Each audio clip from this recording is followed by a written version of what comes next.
presidenta de la comisión, señores comisionados, representantes del Estado y público en general.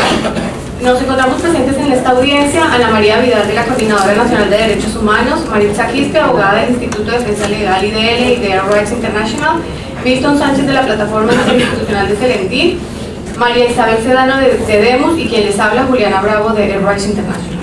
Agradecemos la concesión de esta audiencia, entre otras cosas, porque nos parece de suma relevancia que la Comisión Interamericana conozca la grave situación de derechos humanos que se vive en el Perú como consecuencia de la implementación y desarrollo de una política económica extractivista que desconoce los principios fundamentales de un Estado social y de derecho democrático. La Comisión Internacional de Juristas, en un informe reciente del año pasado, señaló que Perú es el segundo país de América Latina con mayor concentración de inversión de exploraciones mineras en el mundo.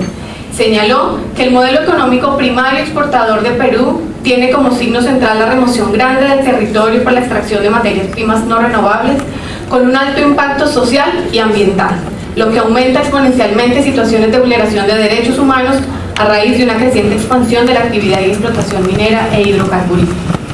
Este modelo extractivista en el Perú ha implicado por lo menos tres cosas. Primero, la concesión desmedida de gran parte del territorio nacional. Dos, la adopción de una política nacional encaminada a fortalecer y favorecer la exploración y explotación de recursos naturales por parte de empresas privadas, tanto nacionales como extranjeras. Y tres, que hoy una de las principales fuentes de violaciones de derechos humanos sea el desarrollo y ejecución de proyectos extractivos. Esta política extractivista contra múltiples derechos, atenta contra múltiples derechos reconocidos en la Convención, ya como lo ha señalado la propia Comisión, como el derecho a la vida, al agua, el derecho a la alimentación, el derecho al medio ambiente sano, a la autodeterminación del desarrollo, a la consulta libre, previa e informada, el derecho a la vivienda frente a los desalojos mineros, entre otros. Los principales afectados con ello, como es obvio, por supuesto, son quienes viven en el lugar donde se desarrollan los proyectos extractivos. También sufren las consecuencias los líderes, las lideresas, los defensores y defensoras, justamente que defienden los derechos humanos, el territorio y el medio ambiente, quienes manifiestan y se expresan sus opiniones diferentes respecto al modelo extractivista y exigen al Estado el cumplimiento de sus obligaciones internacionales. Esta situación particular hace que hoy Perú sea uno de los países más peligrosos para la defensa del ejercicio de los derechos. De esta manera, quiero señalar que la afectación particular la sufren también los pueblos indígenas y las mujeres, quienes en este contexto también sufren violencia de género, que amerita por parte de la Comisión una atención especial. Este modelo extractivista se ha diseñado y perfeccionado con base en dos cosas. Primero, la implementación de un marco normativo especial, y dos, el desarrollo de un modelo institucional, todo un andamiaje institucional que protege y favorece los intereses privados de las empresas, tanto nacionales como extranjeras, a la que se referirán mis colegas. En el marco de este andamiaje institucional queremos llamar la atención de la Comisión sobre las facultades legales que se le conceden a la Policía Nacional del Perú para la firma de convenios con las empresas de la industria extractiva para que presten sus servicios como agentes de seguridad privada. Por supuesto, esto constituye nada más y nada menos que la privatización de la función policial, la privatización de la función pública, y ello atenta contra el orden interno y la seguridad ciudadana. Las consecuencias de ello, por supuesto, son graves y se dan en todo el territorio nacional y parece no importarle al Estado, pues no cumplen las obligaciones internacionales. La situación es cambiante de acuerdo a los proyectos, por supuesto, de acuerdo a la forma que se van ejecutando en el país, y de ello damos cuenta en el informe con los casos que señalamos. Solamente a manera de ejemplo me voy a referir dos. Uno, en el año 2005, el caso Majasa en el departamento de Piura. Un grupo de campesinos que se manifestaban contra el proyecto minero Río Blanco fueron atacados brutalmente por la policía, que justamente brindaban seguridad privada a la empresa. 28 campesinos fueron detenidos y conducidos a la mina y fueron brutalmente torturados. Y en el año 2012, en la provincia cusqueña de Espinar, también se produjo una protesta contra la minera Extrata Tintaya y varias personas también fueron detenidas y llevadas de manera violenta a la comisaría, que está ubicada dentro del propio campamento minero. Por estos hechos también además se le sigue un proceso penal contra los manifestantes con relación a la tenencia ilegal de armas y disturbios. Por supuesto, ninguno de los policías en contra de los policías no hay ningún proceso penal abierto. Cedo la palabra. Ana María Vidal, de la Coordinadora Nacional de Derechos Humanos. A continuación, describiremos todo este contexto institucional en el que se ampara la actuación de la fuerza pública en lugares donde hay conflictos socioambientales. Primero, tenemos el uso indebido de la fuerza por parte de la policía, que es una de las expresiones más graves y comunes en el contexto de esta política extractiva que ha detallado mi colega. Desde el retorno de la democracia, esto es desde los últimos 4 gobiernos democráticos que tenemos, han muerto 152 civiles por uso abusivo de la fuerza del Estado, de la fuerza pública, siendo casi el 60% de las muertes durante las movilizaciones para la reivindicación de derechos en el ámbito de influencia de proyectos extractivos. Acá, con excepción de un solo caso que ha sido sentenciado, un solo caso, el resto está en la total impunidad. Hasta ahora, estos 152 peruanos muertos por uso abusivo de la fuerza no tienen sentencia en un periodo de 16 años. Esto, como se señalaba, en contradicción con los procesos que se le abren a los dirigentes sociales y a los pobladores que ejercen su derecho a la protesta. Solo 2 casos. En el conflicto Conga mataron a 5 peruanos. La investigación por estas muertes se encuentra archivada. Sin embargo, son casi 300 personas, y acá está mi colega Milton Sánchez, que puede dar fe porque él es uno de los que está investigado, con penas que irían hasta por los 36 años. Y en el caso de Espinar, donde la fuerza pública mató también a 3 personas, la investigación también por estas muertes está archivada. Sin embargo, la investigación contra los líderes y pobladores que ejercieron su derecho a la protesta sigue por más de 5 años y con penas que van hasta los 10 años. Cabe señalar también que la Coordinadora Nacional de Derechos Humanos ha contabilizado en todo este periodo más de 1.950 heridos. Con excepción de uno que conocemos un caso, el Estado no se ha hecho cargo de la recuperación de estos heridos, incluso casos donde hay discapacidad permanente.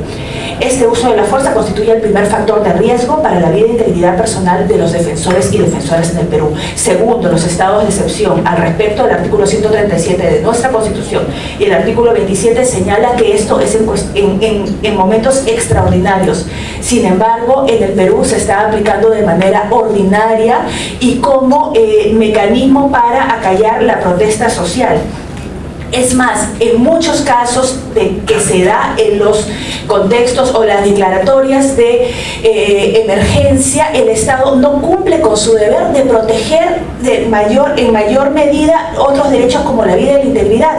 Así tenemos casos, por ejemplo, Cajamarca, cuando se decretó en el conflicto del marco del proyecto Conga, declaratoria del estado de emergencia, hubo 5 civiles muertos. En Cusco también declaratoria de emergencia por un conflicto por el proyecto Estrata, 3 muertos. En Cusco y Apurímac, en el proyecto Las Bambas, 4 muertos de 2015 a 2017. En Arequipa, también en un contexto de estado de emergencia, 3 muertos. Y pese a lo extraordinaria que es esa medida, y a que la Convención Americana indica que cada vez que se aplica esa medida, el Estado debe informar al respecto al secretario ejecutivo de la Organización de Estados Americanos, esto hasta ahora no se cumple. Segundo, y como otro mecanismo, peor aún, desnaturalizando aún más la figura de estado de emergencia, se han creado estados de emergencia preventivos, es decir, estados de emergencia por si acaso pasara algún contexto de conflicto. Tenemos el caso donde en Chumbivilcas y Espinar en el 2015 se decretó este estado de emergencia preventivo por un conflicto que pasaba en el departamento aledaño de Apurímac. Ese es el cuarto mecanismo para este contexto institucional de violación, de vulneración de los derechos fundamentales de las personas. Es también el decreto legislativo 1095 que permite el accionar la entrada de las Fuerzas Armadas en estas protestas sociales, incluso en casos donde no se ha decretado estado de emergencia. Es decir, las Fuerzas Armadas pueden entrar sin estado de emergencia a tratar de controlar las protestas sociales. Como especial énfasis también queremos hablar acá de la privatización de la seguridad pública, esto es decir, de esta suscripción de acuerdos contractuales actuales denominados convenios, pero que pueden adoptar diversos nombres, que viene dándose, que empezó en el gobierno de Fujimori y todos estos gobiernos, y actualmente se ha perfeccionado aún más para que la seguridad pública se privatice y pueda servir de defensa privada de empresas mineras y no está fuera de la empresa minera y en la población como es que debería estar. Paso a mi colega. Señores y señoras miembros de la Comisión, Maritza Quispe, representación de Arroyo International y el Instituto de Defensa Legal. Señores de la Comisión, en el Perú se ha privatizado la función policial a través de la suscripción de convenios entre las empresas mineras y la Policía Nacional del Perú. En las cláusulas de estos convenios se ha establecido además la forma cómo se servirán estos servicios a través de los efectivos policiales. Pero además existe en una de las cláusulas cómo se va a pagar a estos efectivos policiales, además del transporte, además de la dotación de vestimenta, a través de la alimentación. Se ha establecido que a estos efectivos policiales se les pagará individualmente una remuneración económica, pero no solo a los efectivos policiales, sino además la propia institución de la policía recibirá un porcentaje como consecuencia de la suscripción de estos convenios. Entonces, si esto no es la privatización de la seguridad ciudadana, entonces ¿qué es? ¿No? Es evidente que estos convenios no son gratuitos. Los efectivos policiales prestan este servicio a través de esta retribución económica. Según un informe remitido por la propia policía, se ha tomado conocimiento de que existen 112 convenios firmados entre empresas mineras y la Policía Nacional del Perú. Convenios suscritos entre la empresa minera Yanacocha en Cajamarca, Glencore Antapacaya en Espinar, Hatbay en Chumbivilcas, ¿no? Justamente en estos lugares donde existe un alto grado de conflictividad, existen estos convenios. Además, según un informe de la Defensoría del Pueblo, ha establecido de que existen 212 conflictos sociales, de los cuales 114 son conflictos medioambientales. Señores de la Comisión, es preciso señalar, además, justamente una de las cláusulas de estos convenios estipula la manera como los efectivos policiales van a combatir la protesta social. Pero no solo eso, estos convenios señalan y dicen que la designación de efectivos policiales se determinará a través del requerimiento y necesidad de la empresa minera, lo cual es totalmente grave teniendo en cuenta de que en el Perú existe un déficit de efectivos policiales. Entonces, podemos decir que en el Perú no solo existe un andamiaje normativo de la seguridad ciudadana, además que a través de estos convenios se han vulnerado derechos a la vida, a la integridad, a la libertad de toda la población, derechos establecidos en la Convención Americana de Derechos Humanos y en la propia Constitución Política del Perú. Gracias. Muy buenos días, señores de la Comisión Interamericana de Derechos Humanos y también del Estado peruano. Mi nombre es Milton Sánchez Cubas, yo soy de la provincia de Celenín, en Cajamarca, el norte del Perú. Pertenezco a una organización que se llama Plataforma Interinstitucional Celelina y es una articulación de varias organizaciones sociales que nos hemos juntado para proteger nuestras fuentes de agua y también nuestros ríos de empresas que vienen a realizar minería y también centrales hidroeléctricas. Respecto a los proyectos mineros, este proyecto minero Conga se ha ubicado en una zona que para nosotros es muy importante. Es una zona, es un ecosistema que se llama Jalca y es de esa zona de donde vienen nuestras fuentes de agua que hacen posible la agricultura y la ganadería en la zona. En esta zona donde se ubica el proyecto minero Conga nacen 5 ríos. Ahí hay más de 700 manantiales de agua, hay más de 100 captaciones de agua también para el consumo humano y captaciones para riego que hacen, como ya manifesté, posible la agricultura y la ganadería. Este proyecto minero no solo pretende destruir lagunas, que debajo se encuentran los minerales que ellos quieren obtener como oro, cobre y plata, sino también pretenden, según su estudio de impacto ambiental, depositar sustancias tóxicas, 96.000 toneladas de relaves mineros diarios, todos los días durante 17 años, ahí en donde nacen nuestros ríos.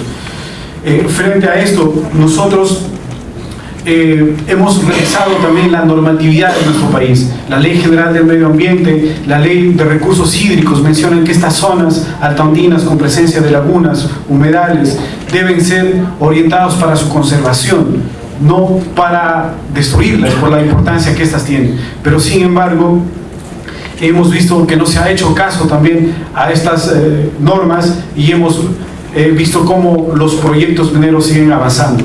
También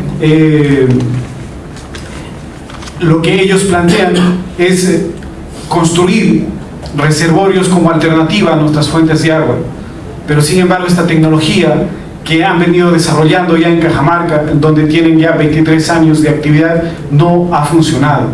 Nosotros hemos presentado una serie de documentos tanto al presidente de la República, a los ministerios, hemos presentado a la misma empresa, al mismo Banco Mundial, que es socio también de estos proyectos, y no nos han hecho caso. Lo que sí hemos recibido nosotros es a cambio una serie de difamaciones en los medios de comunicación, que con esta difamación, y voy a poner un ejemplo, el diario Perú 21 sacaba, por ejemplo, titulares en donde en primera plana mostraban paquetes de droga, mostraban fajos de dinero, un revólver, sangre salpicada alrededor, y nos acusaban a nosotros de narcotraficantes, y decían que el narcotráfico financia nuestras movilizaciones. En el desarrollo de las noticias denunciaban que una provincia vecina está a punto de convertirse en la Medellín de Colombia, ¿no? Nosotros nos hemos manifestado de manera pacífica, pero como no solo hay un proyecto minero, hay varios proyectos mineros, necesitan también de gran cantidad de energía, y para ello han planteado en la provincia de donde vengo construir también centrales hidroeléctricas, y producto de la defensa también del río, porque tienen que inundar el río y desplazar a comunidades. Hay 120 personas denunciadas, más las 300 personas procesadas por el proyecto minero Conga. Realmente nosotros allá estamos en una situación muy vulnerable. Hemos sido víctimas también de estos convenios que hablaron las compañeras, que han facilitado la entrada del ejército y de la policía. Han asesinado a 5 compañeros nuestros, uno de ellos menor de edad, y nos hemos vivido escenarios prácticamente de guerra, donde sobrevolando los helicópteros en nuestras ciudades, de ahí han disparado hacia nuestros hermanos con armas, con fusiles, ¿no? Las pericias han determinado responsabilidad del ejército y de la policía frente a estos asesinatos, pero sin embargo han archivado los casos. Pero cuando nos denuncian a nosotros, el Ministerio Público, o nos denuncia la empresa misma, ahí sí avanzan los procesos judiciales. Yo tengo más de 60 procesos judiciales. Acá he traído solo las citaciones, pero en los anaqueles del Poder Judicial tenemos casi 22.000 páginas, como el estudio de impacto ambiental del proyecto minero Conga. Nos han hablado ellos que este modelo nos va a traer desarrollo, ¿no? Pero nosotros en Cajamarca tenemos 23 años de extracción minera. Esta empresa que quiere hacer el proyecto minero Conga es la principal productora de oro en Latinoamérica y la segunda en el mundo. 23 años de minería. Cuando ellos entraron a nuestra región éramos el 4º departamento más pobre. Después de 23 años de minería, nosotros ahora somos el departamento más pobre del país. ¿Dónde está su desarrollo? Ese desarrollo nunca llegó. Sí, los daños ambientales. Ríos con altos índices de contaminación, plomo, cadmio, arsénico, enfermedades que han aparecido en la provincia de Cajamarca. Entonces, nosotros venimos a advertir de lo que pueda ocurrir en nuestra provincia, porque el nuevo gobierno sigue impulsando este tipo de actividades, porque ya no solo está la intención de un proyecto minero, hay varios proyectos mineros chinos, canadienses, ingleses, que quieren destruir nuestras fuentes de agua y ponen en riesgo nuestra vida.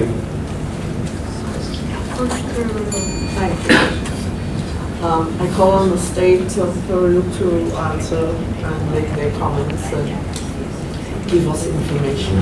En esta audiencia harán uso de la palabra el suscrito Iván Bazán, procurador adjunto supranacional, y la doctora Luz Ibáñez, fiscal superior la Fiscalía Superior Penal Nacional, en la parte que toque al avance de investigaciones sobre algunos de los casos que fueron puestos como ejemplos en el sustento de solicitud de esta audiencia. Dicho esto, quisiera, en primer lugar, agradecer la invitación de la Comisión porque permite ampliar el diálogo que se sostiene con algunas entidades de la sociedad civil sobre estas cuestiones y decir además, a modo de recordatorio, que el Estado, bajo otras convocatorias, ha tratado esta materia de manera pública ante la propia Comisión. Solamente en el gobierno anterior, por diversas materias, hubo 30 audiencias, algunas de las cuales han abordado aspectos específicos de las inquietudes que traen ahora a los representantes de la sociedad civil. Y entonces vamos a actualizar eventualmente cierta información. Y en lo que no se pudiera atender de manera muy precisa en esta oportunidad, el Estado se compromete a brindar información complementaria por escrito, como ha sido su práctica en las últimas audiencias, porque el tiempo, sabemos, es limitado y los puntos expuestos son bastante amplios. Algunos incluso podríamos decir que ya han sido objeto y mantienen vigentes un seguimiento muy estricto de la Comisión Interamericana. Por ejemplo, en el asunto de Cajamarca, que ha expuesto el señor Sánchez, es conocido que hay en paralelo tanto una petición en donde se discute la violación de derechos por parte del Estado respecto a un conjunto de ciudadanos en la región de Cajamarca a partir del proyecto minero Conga, y donde hay varias aristas jurídicas que serán apreciadas por la Comisión en su momento. Entonces ya hay un espacio de discusión. Y a su vez, en paralelo, existen unas medidas cautelares dispuestas por la Comisión y que están en ejecución. Y sobre lo cual entonces hay reuniones de coordinación periódicas con los representantes y algunos de los beneficiarios de las medidas cautelares, que no es un proceso fácil, pero en donde hay un camino ya trazado y en donde precisamente se abordan algunas de estas cuestiones. Pero como esta es una audiencia temática de orden general, vamos a dar información de carácter general y en lo que sea posible haremos mención a eso, pero tampoco queremos confundir los procedimientos y tampoco decir cosas que eventualmente tengan que discutirse bajo ese mecanismo. Dicho esto, lo primero que es importante explicar a la ilustre comisión es que el Estado, para la materia de conflictividad social, ha adoptado diversos mecanismos institucionales. En la administración anterior gubernamental, que trabajó hasta el 27 de julio del año anterior, se organizó una Oficina Nacional de Diálogo y Sostenibilidad, en la cual, bajo la cobertura de la Presidencia del Consejo de Ministros, se establecieron equipos de trabajo para la prevención de los conflictos, para la gestión de los conflictos y para organizar espacios de diálogo con la sociedad civil. Es cierto, como se ha mencionado por los señores representantes, que también esa situación de la conflictividad social en el país ha sido abordada, por ejemplo, por un órgano que es autónomo del Poder Ejecutivo y que tiene autonomía constitucional como la Defensoría del Pueblo, que desde hace años hace informes periódicos sobre la marcha de estos conflictos sociales, su abordamiento y cuando hay alguna crisis también señalando algunas recomendaciones. Entonces, este es un trabajo que viene haciendo el Estado y que es de utilidad para tanto los órganos propios del Poder Ejecutivo como para otras entidades públicas del Estado y también para la sociedad peruana. Y es verdad que el Perú tiene ingentes recursos naturales y existe normatividad y práctica para que eso sea utilizado de la mejor manera, pero con respeto al orden jurídico y con respeto a los derechos de las personas. Y esto es un proceso bastante largo y complejo. Y entonces, desde ya esa primera experiencia de la Oficina Nacional de Diálogo y Sostenibilidad, se hacían alertas para justamente evitar que las protestas o los reclamos salieran de los cauces pacíficos. Y cuando no ha sido posible, el Estado democrático ha aplicado los mecanismos de los que dispone cuando ha habido alguna afectación eventual al orden público. Eso como primera medida general. Y cuando se han decretado de manera extraordinaria estados de emergencia, a diferencia de lo que se ha señalado, el Estado recuerda que más bien es su política desde hace varios años informar a la Secretaría General de la OEA a través de la misión de Perú ante la Organización de los Estados Americanos. Yo les podría decir a los señores representantes que no he revisado la página web de la OEA en estos meses, pero en el gobierno anterior creo que el único país que hacía esos reportes, al menos he visto la información de Perú, periódicamente. Y si es que hubiera algo que subsanar, se puede resolver la cuestión, porque en realidad estas medidas son bastante delimitadas y acotadas cuando existe una eventual crisis, donde haya una eventual alteración del orden público, y hay una evaluación del Poder Ejecutivo respetando los requisitos que están previstos en la Convención Americana, justamente en la idea de restablecer el orden público y prevenir daños a las personas y también a la propiedad pública y privada. Entonces, en el mecanismo actual, la Oficina Nacional de Diálogo y Sostenibilidad ha sido transformada en una Secretaría de Gestión Social, también bajo la presidencia del Consejo de Ministros, que mantiene parte de ese equipo profesional y de funcionarios y lo ha ampliado a diversas regiones. Y en los casos en los que se han puesto ejemplos de conflictos sociales, la información que ha brindado esa área de la presidencia del Consejo de Ministros indica que al menos en el asunto de Majás y en el asunto de Las Bambas existen mesas de diálogo. En el caso de Cajamarca se intentó gestionar una mesa de diálogo, pero no tuvo éxito por la alta conflictividad del momento en el año 2012. Entonces, el mensaje de fondo que quiere transmitir el Estado a la ilustre comisión es que al Estado le preocupan estas cuestiones. Por un lado, de acuerdo al modelo de desarrollo que ha decidido, es importante que exista inversión privada para la extracción de los recursos naturales, pero en el marco del respeto de la normatividad existente. Y en base a ello, cuando hay situaciones que trascienden, digamos, la marcha regular de estas actividades de exploración, de explotación, debe adoptar medidas en el resguardo de la seguridad de la población. En particular, todo lo que se refiere a eventuales secuelas de actos de violencia, eventual comisión de delitos, habrá un breve informe por parte del Ministerio Público a cargo de la doctora Ibáñez, terminada mi intervención. Entonces yo no voy a ingresar a esa materia en este instante, pero sí decir que a través de la Oficina de Gestión Social de la Presidencia del Consejo de Ministros hay un trabajo permanente y sostenido. Y en el caso de Las Bambas, por ejemplo, pese a las protestas, se mantienen los espacios de diálogo. Y con posterioridad de esta audiencia, el Estado peruano gustosamente brindará información por escrito a la Comisión en donde se da cuenta de los distintos trabajos específicos que se vienen haciendo con la población local, con las autoridades locales y regionales de la zona de Apurímac, y en donde, por ejemplo, se documenta a través de actas las diversas cuestiones que son planteadas por la población y cómo son procesadas por los diversos funcionarios del Estado de nivel local, regional o nacional, en lo que es de acuerdo a sus competencias. Y eso es importante porque daría la impresión de la lectura del documento de sustento y lo que se ha expuesto es que el Estado se cierra o se cerraría a escuchar las reclamaciones y puntos de vista de la población. Y no es así, al menos en ese ejemplo. Y en todos los otros que se han señalado, se podría siempre perfeccionar los mecanismos, pero existe la voluntad del Estado. Pero entenderá la ilustre comisión que un país tiene también atributos como para poder organizarse de la mejor manera, sin que esto signifique de que sea una administración que esté al servicio de intereses particulares. Eso es algo que se puede debatir, pero tratamos de ser lo más objetivos posibles. Y en cuanto al punto central del sustento de la solicitud de esta audiencia, en cuanto a la legalidad de ciertos convenios establecidos entre la Policía Nacional y algunas empresas, es importante hacer algunas precisiones. En primer lugar, que de acuerdo a la legislación que estuvo vigente hasta el año pasado, en la ley que regula la actividad de la Policía Nacional del Perú, existían algunas normas que permitían que la policía suscriba convenios con diversas entidades, no solamente las de empresas extractivas, sino con un conjunto de instituciones públicas o privadas, para eventualmente dotar de algunos servicios policiales. Entonces había primero una regulación. En segundo lugar, la cifra que se ha brindado de más de un centenar de convenios posiblemente ha sido una cifra anterior, porque la cifra que se ha alcanzado del Ministerio del Interior a la Procuraduría Supranacional habla de que actualmente existen únicamente 10 convenios vigentes entre empresas mineras y la Policía Nacional del Perú.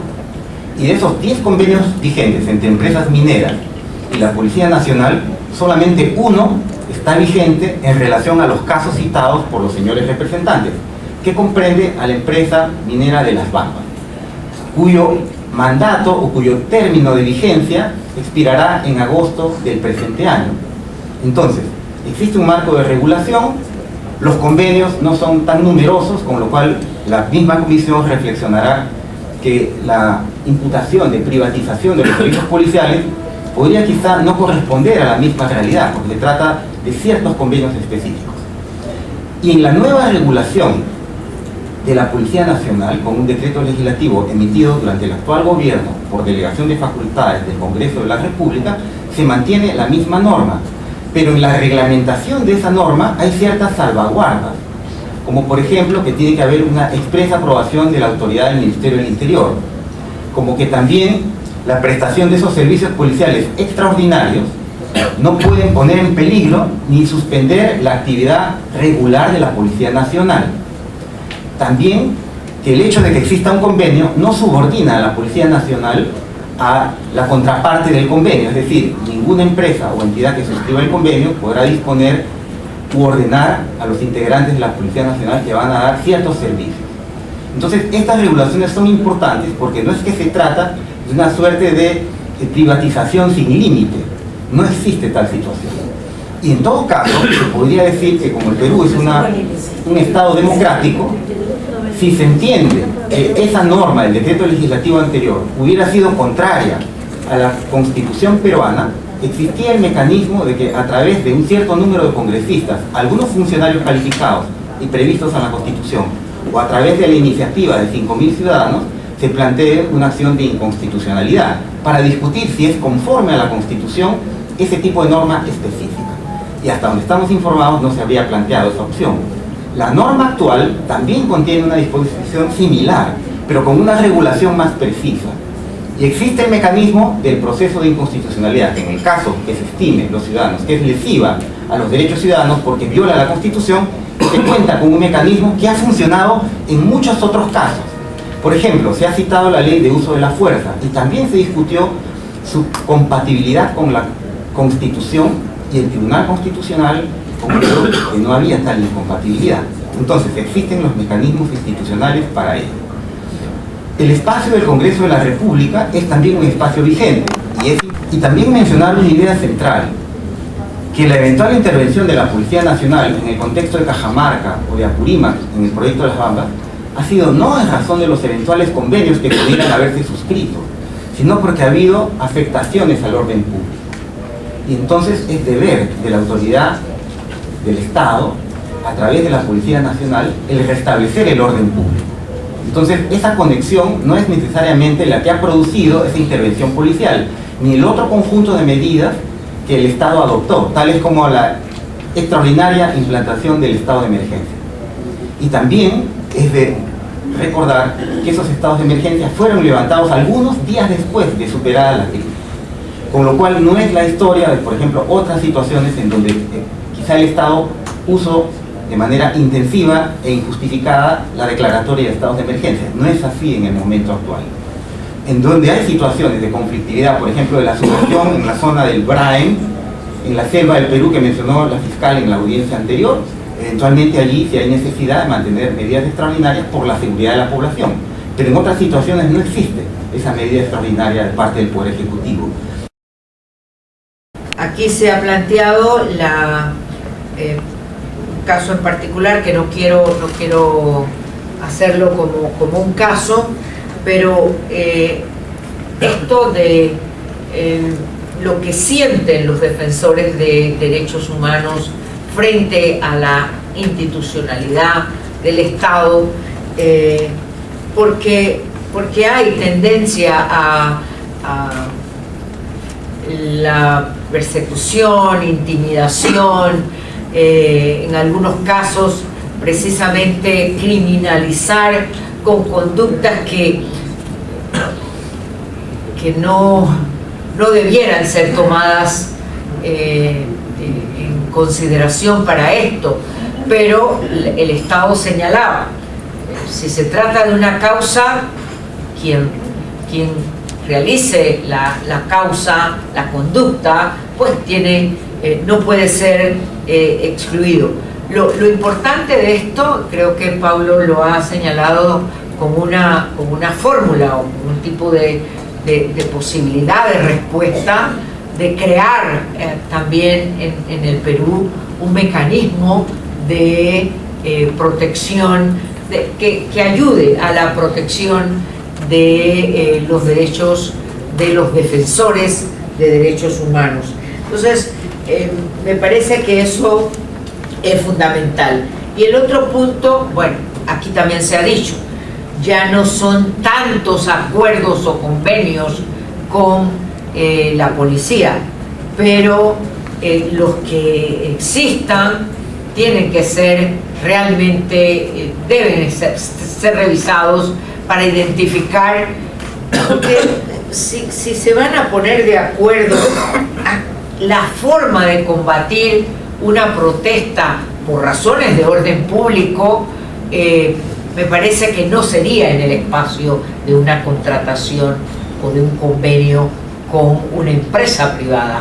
Creo que eso tendría una necesidad de separarse, porque no puede estar en la categoría de un acuerdo para determinar formas de combatir en un momento dado una protesta social. Gracias. Sorry, Margaret. I just have a couple of points. I want to refer to this agreement between the police, in the police and these private companies. I view it as a matter of conflict of their duties to protect and keep safe the general population of the state.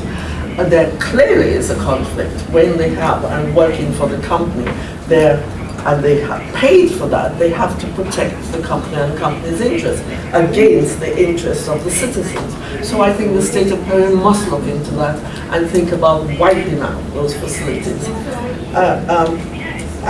Secondly, please, could you please inform us about the incidents of gender violence in incidents of their exercise of the rights of the citizens to protest, assemble and protest. I cannot understand why states feel that they have to use armed police or army or what have you to control protests. If protests are peaceful and they have the right to assemble to protest, once you introduce armed forces of the state into it, you then cause trouble. I've experienced it many times. So states should consider in announcing to people, you have a right to protest peacefully. We will not interfere with your right to protest peacefully. And leave it at that and see what happens.